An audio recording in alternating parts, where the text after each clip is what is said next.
안녕하세요. 저는 원주민 토익과의 원주민입니다. 네, 저를 간단히 소개를 해드리자면 저는 원주에 살고 있는 그리고 토익 속에 상주를 하고 있는 원주민이라는 컨셉으로 원주민이라고 이름을 지었고요. 저의 성적은 이러합니다. 네, 저는 고등학교 3학년 때 2013년 때 955점을 맞았고요. 그리고 비교적 최근에 950점, 그리고 제일 최근에 945점을 맞았는데요. 계속해서 900점을 유지하고 있고, 그리고 또한 리스닝을 2차례 정도를 만점을 맞았어요. 그래서 저는 리스닝에 대해서 상당히 자신이 있습니다. 그리고 재미있어 하기도 하고요. 많은 사람들이 물어보세요. 토익이 뭐냐고 저한테 물어보시면은, 저는 멀리서 보면은 영어 시험이지만 가까이서 보면은 센스 그리고 논리 시험이라고 저는 생각을 합니다. 토익을 보시면요, 여러분들한테 이런 걸 물어봐요. 이거는 제가 뭐 문제가 실제로 이렇게 나온다는 건 아니고 취지를 물어본다는 거예요. 제 말은 토익에서는 어떠한 취지를 물어보고 취지를 찾게 하고, 그리고 거기서 정보를 찾게 해요. 취지와 정보를 갖다가 여러분들에게 찾게 합니다. 그 질문을 한번 보시면은, 아니 무슨 생선 썩는 냄새가 나? 하고 이렇게 질문을 했을 때 여러분들은 여기서 어떤 정보를 추론을 할 수 있을까요? 자, 한번 정지를 해서 문제를 풀어보시기 바랍니다. 네, 문제를 풀어보셨죠? 자, 답은요 10번이 답입니다. 왜냐면은 근처에 바다가 있다. 생선 썩는 냄새가 무조건 바다에서 날까요? 그렇지 않죠. 뭐 아파트 뭐 쓰레기장 단지에서도 막 날 수가 있고, 뭐 아니면 집에서 생선이 썩었을 수도 있고, 뭐 여러 곳에서 다 할 수 있는 건데, 어떤 정보라는 건요, 여러분, 누구나 납득 가능해야 돼요. 객관성을 갖다가 띄워야 돼요.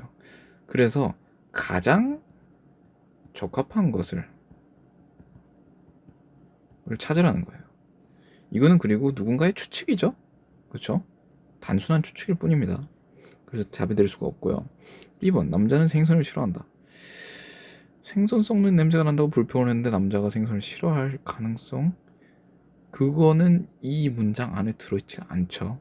상상이 덧대어진 그러한 보기는 좋은 보기가 아닐 뿐더러 오답일 가능성이 매우 높아요. 답 B번도 아니에요. 여기서 설명해 드리겠습니다. 남자는 이전에 생선 썩은 냄새를 맡은 적이 있다. 그렇죠. 왜냐면 생선 썩는 냄새가 나냐고 물어봤다는 거는 생선 썩는 냄새가 무슨 냄새인지 아는 거예요. 맡아본 적이 있는 거예요.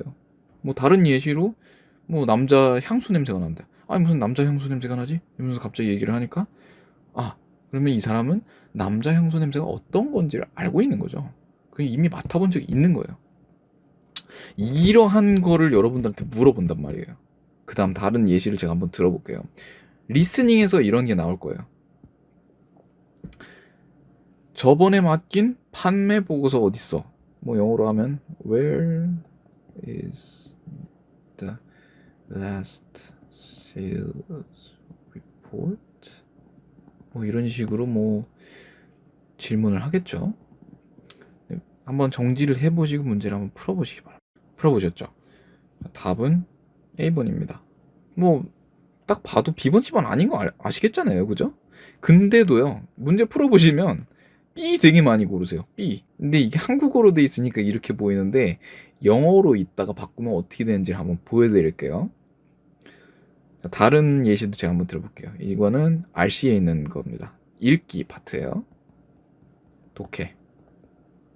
잠깐 멈추시고 문제를 한번 풀어보시기 바랍니다. 풀어보셨죠? 자, 올바른 내용은 답은 D번입니다. 여기서 A번 고르실 수도 있고 B번 고르실 수도 있고 C번 고르실 수도 있는데, 아닌 점에 대해서 왜 아닌지 알려드릴게요. 자, 카페를 업그레이드 했다 했죠. 업그레이드 하면 무슨 생각이 나요? 기존에 있던 걸 수정, 재단장, 그런 느낌이 나죠? 수정이나 재단장. 그리고 커피 머신도 재단장했대요. 새로 바꿨다는 거죠. 뭐 메뉴를 또 추가를 함으로써 여러분 뭐 이렇게 해서, 미사일 보니까 필요 없죠. 회사 카페에 대한 올바른 내용은 카페 공간을 확대했다. 업그레이드 안에 확대라는 내용이 포함이 돼 있을까요? 사실 그랬다면은 확대에 대한 내용, 확장에 대한 내용을 포함을 하고 있을 거예요. 아니면 단어를 아예 확장했습니다. 했습니다. 뭐 이렇게 얘기를 할 수도 있겠죠. 근데 그러지 않았어요.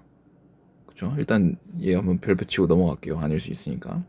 메뉴 가격을 변경했다. 메뉴를 추가했다 그랬지 메뉴 가격에 대한 얘기는 없어요. 그죠? 이런 식으로 잘 가다가 삐딱선 타는 보기들 많습니다. 10번. 회사 내 카페가 새로 생겼다. 새로 생겼나요? 기존에 있던 게 수정이 되고 바뀌고 업그레이드 된 거잖아요. 그죠? 새로 생긴 건 아니에요. 아닙니다. 회사 내 시설이 수정 혹은 재단장되었다. 그렇죠. 제일 적합하죠. 그리고 뭐보다도요. 이제 토익에서 얘기하는 그런 개념 중에 하나가 어떠한 개념을 포괄하고 있는 단어를 쓰게 되면 되게 좋은 보기가 나와요. 내부 시설. 그쵸? 회사 내부 시설, 회사 내 카페. 회사 내 카페니까 회사 내부 시설 맞죠? 그죠? 회사 내 시설이 수정이나 재단장 되었다. 수정, 재단장. 그쵸? 업그레이드라는 것 자체가 그 개념이니까 가장 적합하기 때문에 D번이 됩니다. 이 문제는요, 제가 직접 만드는 문제라서 공정성을 해칠 수 있다 뭐 이렇게 생각하실 수도 있지만 일단 취지를 찾는 그런 생각으로 한번 받아들여 주셨으면 좋겠어요. 뭐 공간을 확대했다고 했다는 건 확실히 뭔가 확대라는 얘기를 썼겠죠. 자, 이런 식으로 문제가 나와요.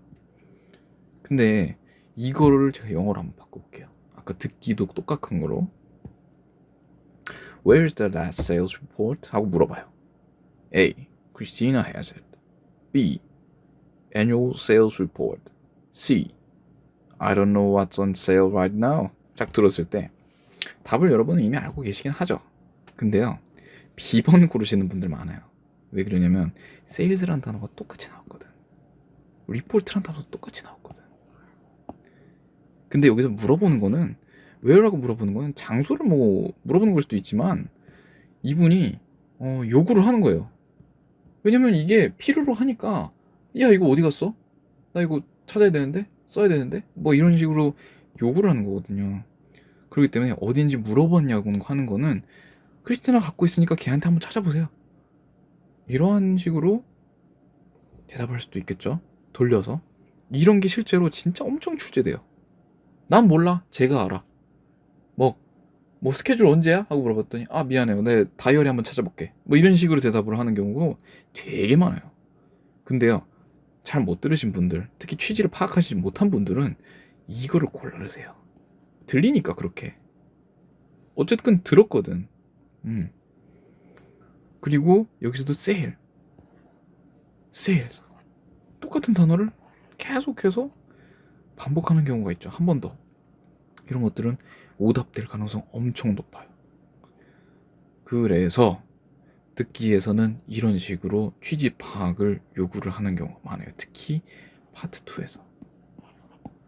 파트 2인지 뭔지는 일단 넘어갈게요. 이거는 여러분들이 한번 읽어보시고 풀어보세요. 잠깐 정지하시고 푸시면 됩니다. 풀어보셨죠? 자, What is true about cafe? We've recently renovated cafe on the second floor of our building. Cafe is now renovated and refurbished with new coffee machine. Moreover, by adding new selections of menu, cafe now can provide more satisfactory services meeting all of your demands. A. Cafe is now being expanded. B. Price of menu has changed. C. Cafe has newly built in the building.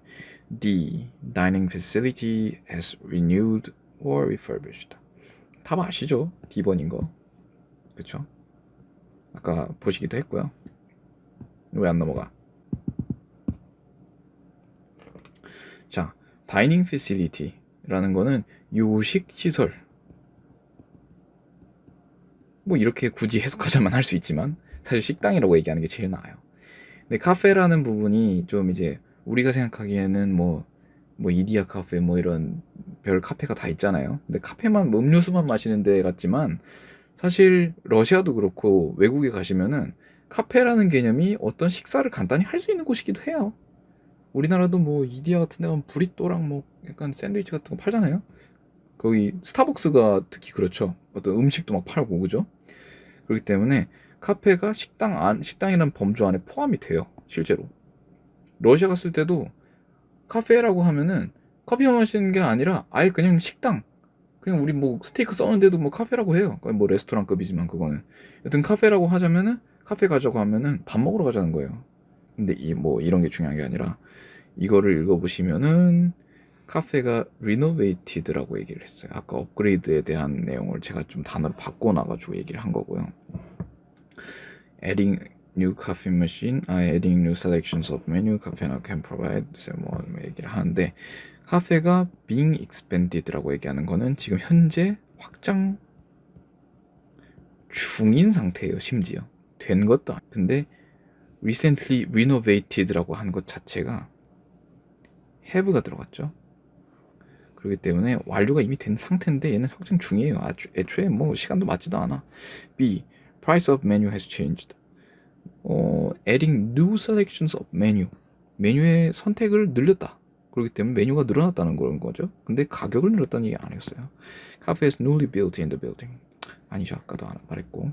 Dining facility has renewed and refurbished. 그래서 답 D번이 제일 적절해요. 근데 여러분 이런 문제가 200개씩이나 있어요. 네. 듣기에서 100문제, RC에서 100문제. 이런 시험에서 시간이 120분인데 그 안에 200문제를 전부 다 풀어야 돼요. 뭐 듣기야 뭐 오디오 파일 따라가면 되니까 시간 따로 재지는 않지만 이제 RC 같은 경우에 읽기, 독해 같은 경우에 75분이 걸려요. 그럼 여러분은 여기서 파트 5, 6를 15분 만에 풀고 그 다음 7을 60분 만에 적어도 풀어야지 다 풀 수 있는 거예요. 끝까지 다 풀어야지 점수가 제대로 나와요. 실제로 그래요. 근데 선생님 저는 제 목표 점수가 850점이에요. 850점 요구하시는 분들 많아요. 왜냐면은 공기업 취업할 때 NCS랑 토익 850점을 요구를 하시는 분들이 많더라고요. 네. 근데 850점에서요. 이거 쉽게 생각해 볼게요. 990점이 만점이죠. 850점 맞고 싶으세요. 그러면은 140점을 빼세요. 한 문제당 4.95점인데 쉽게 말해서 그냥 5점이라고 생각하고 그냥 계산해 보면 140 나누기 5는 28. 28개 틀리시면 되는 거예요. 여러분들이 문제집 푸실 때도 그러고 뭔가 이렇게 생각하시면서 문제를 푸실 때 28개, 난 28개 틀려도 되는 거구나. 그래서 마음 편하게 여태까지 공부했던 실력 그대로 시험 보시면 700, 800 그냥 맞으실 수 있어요. 시간 안배와 어휘력, 논리적 센스, 취지 파악 정도가 이제 여러분들이 이제 필수적으로 요구되는 사항이에요. 그래서 제 수업에서는요, 오답 전담 마킹 해드릴 수 있어요. 틀린 거 가져오시면은 제가 바로 왜 그런지 설명해 드릴 수가 있고요. 그리고 문제점을 파악하고 문제점을 해결하는 거에 일단 제가 집중을 해서 마킹을 관리를 해 드릴 겁니다. 그리고 문제점 파악을 한 다음에 자료로 정리를 해 드릴 거예요. 예를 들면 시제가 약하신 분들은 시제를 갖다가 제가 정리를 해 드려가지고 보내드릴 거고요. 저는 사실 문법에 대한 거, 문법 용어에 대한 거 굉장히 싫어해요. 그래서 최소한은 알고 있어요. 최소한 커뮤니케이션이 될 정도는. 근데 문법 용어 몇 형식이다, 동격 소사다 뭐 이런 거 저 끔찍이 싫어하기 때문에 그런 거 완전 배제하고 전 예문식으로 여러분들께 설명을 드릴 거예요. 보시면 바로 실생활에서 이런 문장이 튀어나올 수 있게. 그리고 제가 손수 만든 단어 시험과 수거 시험을 통해서 여러분들과 함께 시험을 계속 주기적으로 볼 거예요. 그러면서 여러분들이 익숙해질 수 있겠죠, 그죠? 그렇기 때문에 제 수업은 이런 식으로 진행이 될 겁니다. 제 마지막으로 제 연락처 궁금하시면 QR코드를 스캔해 주시면 됩니다. 여기서 바로 카카오톡 오픈 프로필을 바로 찾아보실 수 있겠습니다. 자, 이상으로 저희 오리엔테이션을 마치고요. 궁금한 사항 있으시면 바로 QR코드로 연락을 주시면은 제가 바로 대답해 드리겠습니다. 네, 감사합니다.